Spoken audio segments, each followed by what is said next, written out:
4-0. 4-0. Let that sink in for a moment because I'm still trying to wrap my head around it. Not just the numbers, but the way it felt. This wasn't one of those games where the scoreline flatters the winner.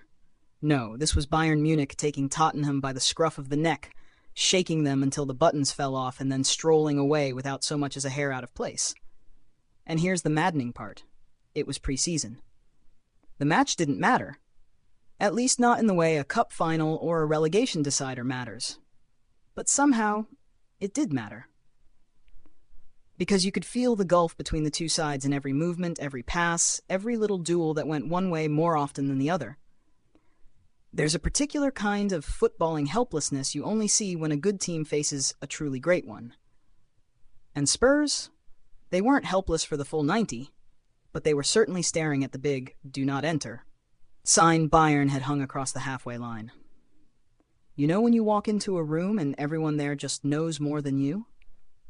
They're using big words, talking about things you haven't read, and you're clutching your drink in the corner, wondering if you can Google your way out of the conversation. That was Tottenham tonight. Bayern were quoting literature, Spurs were trying to remember the alphabet. Harry Kane, because of course, was both the ghost-haunting Tottenham and the one twisting the knife. Not in a vengeful, spiteful way. No, this was Kane at his most efficient. That kind of restrained, almost polite ruthlessness. He scores the first goal with the sort of touch and finish you can't teach and barely celebrates. But the damage was done right there. Because you could feel Spurs shrinking. The air went out of them. And yet they couldn't even summon the fire to get angry about it. I laughed. Not in a mocking way, more in that slightly hysterical way you laugh when something just feels surreal. When Bayern's youngsters started scoring screamers in the second half. As if the established stars hadn't already made the point, here come the teenagers to pile on. Carl, Kusi Asare, bending shots into top corners like they were born doing it. And Tottenham's defenders? Frozen, watching, admiring the view like tourists in a cathedral. Now here's the tricky part. The game wasn't constant domination in the way a five-a-side match against your older cousins might be. Spurs had little flutters of life. Richarlison missing a header he'll probably see in his dreams tonight. Kudus trying to make something happen on the break. Even the odd moment where Bayern's defense switched off just enough to offer a hint of vulnerability. But those moments were like splashes of cold water in the middle of a desert. Shocking, brief, gone before you've even processed them. The most telling thing? By the time it was 3-0, Tottenham weren't even chasing shadows anymore. They'd stopped running after the ball altogether. They just stood, shuffled, reorganized, waited for the next wave. You can call it conserving energy in preseason, you can call it pragmatism, but to me it looked like resignation. And that's what stings more than the scoreline, the quiet acceptance of it. Because yes, Bayern are one of Europe's elite. Yes, this was a friendly. Yes, Thomas Frank is still new in the job and missing key players. But the feeling? The feeling was of a team being shown exactly how far they still have to climb. It was like being handed a map of Everest when you've just conquered a local hill and thought you were hot stuff. And so the whistle goes. The scoreboard still glowing that cold, clinical 4-0. And Spurs walk off with faces that don't quite know whether to frown or smile, because what can you do? This wasn't about bad luck. This wasn't about the referee. This wasn't even about one or two mistakes. It was a simple, unvarnished truth. They weren't good enough. And as a neutral, sitting there, it was impossible not to feel a strange mix of awe and pity. Awe at Bayern's control, their precision, their unbothered quality. Pity for Spurs, because this wasn't just a defeat. It was a mirror held up to them, and in it, they saw just how far away they still are. And the game had barely even begun. It's strange, thinking back to those opening 45 minutes, because on paper, they should read like a balanced contest. The score only 1-0 at the break, technically still in reach. But in the flesh, in the feeling of it, the first half was like watching someone teeter on the edge of a cliff from the very first whistle, waiting for that inevitable slip. The tone was set in the opening exchanges. Bayern came out like they'd already warmed up twice. Crisp touches, passes fizzing into feet. every player moving like they'd been rehearsing this exact match for a month. Tottenham, on the other hand, were in that awkward stage of trying to work out where their opponents were, where the ball was, where they were. Kudus was the first to inject any spark for Spurs, darting down the line, clipping across into a dangerous space. But the fact no one in white was anywhere near it told you everything. And then came the first real heart-in-mouth moment. Harry Kane, the version in red now, took a shove from Romero. Not a little nudge, but the kind of firm hello only an ex-teammate can deliver. And the look Kane gave him, not angry, just knowing. Bayern took the free kick quickly, Goretzka darted in, and suddenly Vicario was scrambling. The shot was lifted over, but my word, the ease with which they carved Spurs open. It was a warning without subtlety. It didn't take long for that warning to turn into punishment. Olise, drifting into those pockets he loves, looked up and floated the kind of pass that makes you exhale involuntarily. Over the top, Kane running onto it. The first touch, velvet. The finish, brutal. And yes, he was offside, but in the absence of any checks today, the flag stayed down. The celebration was muted, but the symbolism wasn't. 1-0 to Bayern, and you could almost hear the collective gulp from Tottenham's end. If the goal rattled Spurs, the next chapter could have knocked them over the edge. A tangle in the box, Palhinha reacting slow to a run in behind, clumsy contact. Penalty. Against his parent club.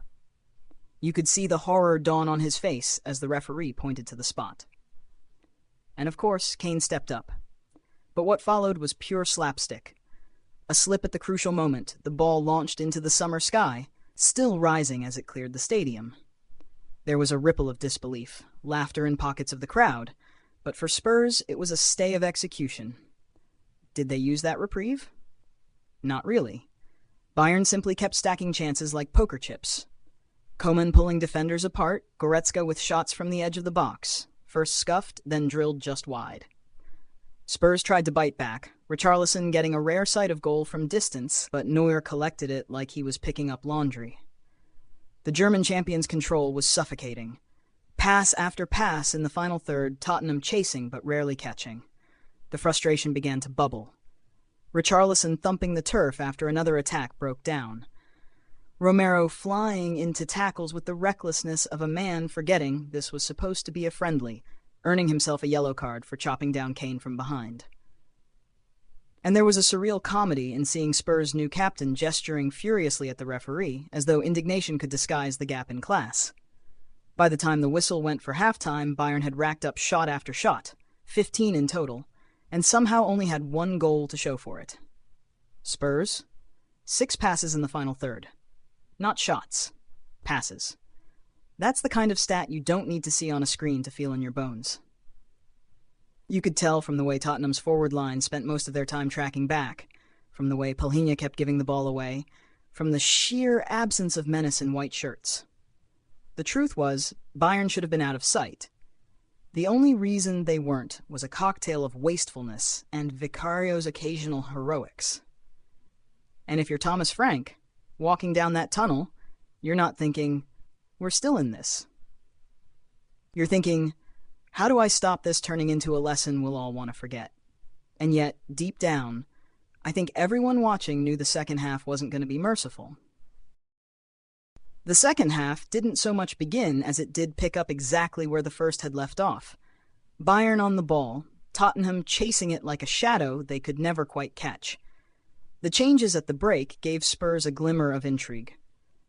Bergvall came on, the kind of player who at least tries to move the game forward with purpose. He replaced Palhinha, who'd endured a nightmare 45 minutes, and you wondered, could this small tweak change the rhythm? For about 90 seconds, maybe. Then Bayern reminded everyone exactly where the power lay. Michael Olise, who had already been teasing Spurs with those inside cuts and curling efforts, had 2 huge chances within 5 minutes. The first was pure calamity for Tottenham. Kane working space down the right, the cross measured perfectly, Olise waiting 3 yards from goal, and somehow ballooning it over the bar, a miss so bad it looked like a glitch in the simulation. The second, a more trademark move, cutting inside to unleash one that had Vicario flying through the air, palms stinging as he pushed it away. You could call it a good save. You could also call it Bayern warming up their sights. And then came the moment Spurs had been flirting with all game. Punishment. It started innocently, or recklessly depending on your perspective, with Spurs trying to play out from the back yet again. Spence, already having a torrid evening, was caught in possession by Limer. In an instant, the ball was fed to Coman, who danced inside and unleashed a shot that tore into the top corner. A goal you can only applaud, unless you're wearing white, in which case you're probably wondering why you've been set up to fail like this. 2-0. No way back. If that was the dagger, the next few minutes were the twisting of it. Spurs tried to respond, and for a brief, tantalizing moment, they nearly did. Pedro Porro, one of the few who looked willing to gamble forward, whipped in a delicious ball. Richarlison rose 8 yards out unmarked, and wide. A header so misdirected it felt like the goalposts had been moved midair. You could almost hear the sigh from the dugout. That was his last touch before being subbed, and the look on his face said it all. Frustration mixed with the weight of too many wasted chances in too many games. Bayern, meanwhile, were rotating like it was a training exercise. Off came Kane, Elise, Lamer. On came a wave of fresh-faced youth who, rather than easing Spurs' burden, decided to have some fun of their own. The rhythm didn't drop. If anything, the hunger sharpened.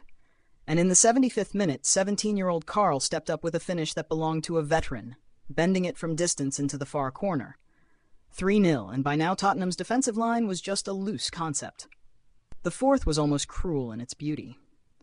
Spurs actually disrupted a Bayern move for once, Porro nicking the ball, but the loose clearance dropped to Kusiasare, who decided he'd go for the spectacular.